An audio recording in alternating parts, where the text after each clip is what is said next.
ఒక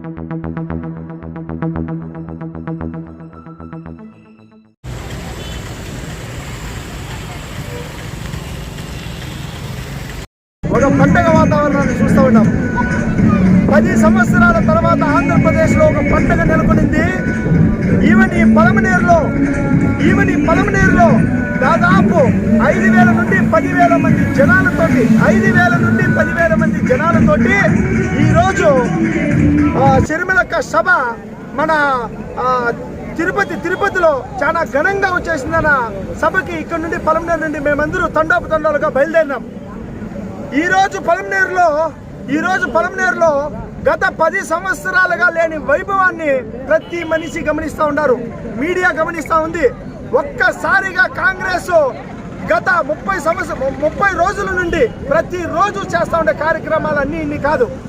మన బైరెడ్డిపల్లి మండలం కానీ, మన పలమనేరు మండలం కానీ, బీకోట మండలం కానీ, గంగవరం మండలం కానీ, పెద్ద పంజాని మండలం కానీ 5 మండలాల్లోన 5 కళ్యాణ మండపాలతోటి 5 కళ్యాణ మండపాలు బుక్ చేసి పార్టీ కార్యాలయం ఆఫీస్కి నా తరపున ఇస్తూ ఉన్నారు. ఇది ఏరే ఉద్దేశంతో కాదు, ఒక వైభవం రావాలని చెప్పని 30,000 ఓట్లు 40,000 ఓట్లు మెజార్టీతో రావాలంటే ఊరికి ఆశామాషి కాదు, కష్టపడాల. 4-5 రోజులు 30 రోజుల నుండి 2 అవర్లు 3 అవర్లు నిద్రపై కష్టపడాల్సిన పరిస్థితి వచ్చింది. ఈ రోజు ఇదే విధంగా పలమనేరు కాన్స్టిట్యున్సీలో ఏ విధంగా అయితే కష్టపడుతున్నామో అదే విధంగా ఆంధ్ర రాష్ట్రంలో ప్రతి ఒక్కరూ కష్టపడితే ఈసారి గవర్నమెంట్ వచ్చేది కాంగ్రెసే. ఈ రోజు పలమనేరు నియోజకవర్గాన్ని ఆంధ్ర రాష్ట్రంలో ఉండే ప్రతి ఒక్కరూ చూడాల్సిన పరిస్థితి ఉంది. అసలు మేమేం చేస్తా ఉన్నాం పలమనేరు నియోజకవర్గంలో ఎందుకు ఇంత శక్తి వచ్చింది? యువకులందరూ చేస్తారు, ఈ రోజు నిలబడ్డారు, మహిళలు నిలబడ్డారు. ఎందుకంటే వాళ్ళకి సమస్యలు ఈ రోజు నల్లగొండపల్లిలో గత 5 రోజుల నుండి వాటర్ లేదు. ఇది నేను చిన్నగా ఈ రోజు చూస్తున్నాను. దయచేసి టీడీపీకి అందరూ ఓటేయండి.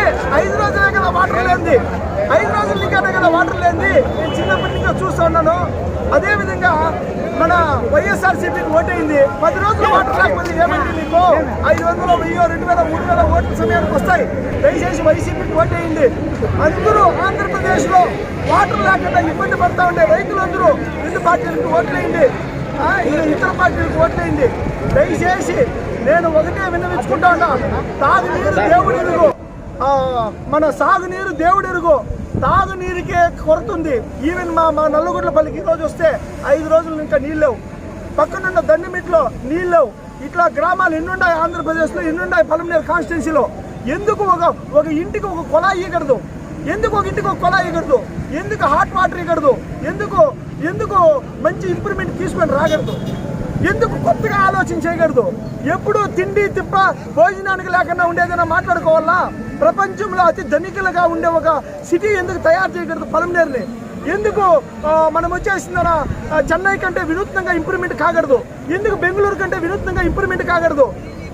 ధోలేరా అనే నగరాన్ని నిర్మించి, ఎక్కడో గుజరాత్లో వచ్చి ధోలేరా అంటే నగరాన్ని నిర్మించినప్పుడు ఎందుకు మన పలమనేరు చిత్తూరు జిల్లాని ఒక గొప్ప నగరంగా తీర్చిదిద్దకూడదు? 1 అవర్ పోతే తమిళనాడు, 1 అవర్ పోతే మన బెంగళూరు. కాబట్టి చాలా ఆలోచనలతో వచ్చిన ఒక మిల్క్ సిటీ, ఒక సిల్క్ సిటీ, ఎన్నో డెవలప్మెంట్కి అయ్యే ఒక ప్రకృతి సిద్ధమైన వనరులు ఎన్నో ఉన్నాయి. కౌంటిన్య నది మీరు చూస్తే గత 4 సంవత్సరాలుగా పారుతూనే ఉంది. ఎన్నో షెడ్ డ్యాములన్నీ పగిలిపోయినాయి.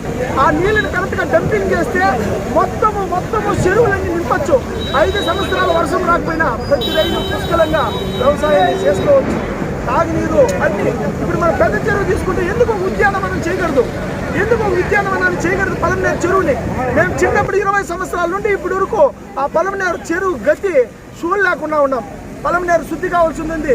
ఈరోజు మీడియా మిత్రులందరికీ నేను ఒకటే చెప్పదలుచుకుంటా ఉన్నాను. మనము ప్రతి గ్రామాల్లోనే ఇంకా పైన కలుస్తాం, ప్రతి గ్రామంలో నిద్రపోతాం, ప్రతి గ్రామంలో సమస్యలు యువతలకు తీసుకొస్తాం. నాకు ఓటేయండి, నన్ను గెలిపిండి, నేను అడుక్కోను, నేను పని చేసుకుంటా పోతాను. నన్ను గెలిపిండి, నేను అడగను, పని చేసుకుంటా పోతాను. అది జనాలందరూ గుర్తిస్తారు. ఆ వర్కే మనిషిని గెలిపిస్తుంది. తప్పకుండా ఈ నవచైతన్య ఆంధ్రప్రదేశ్ రాష్ట్రం మొత్తం తీసుకోవాలా.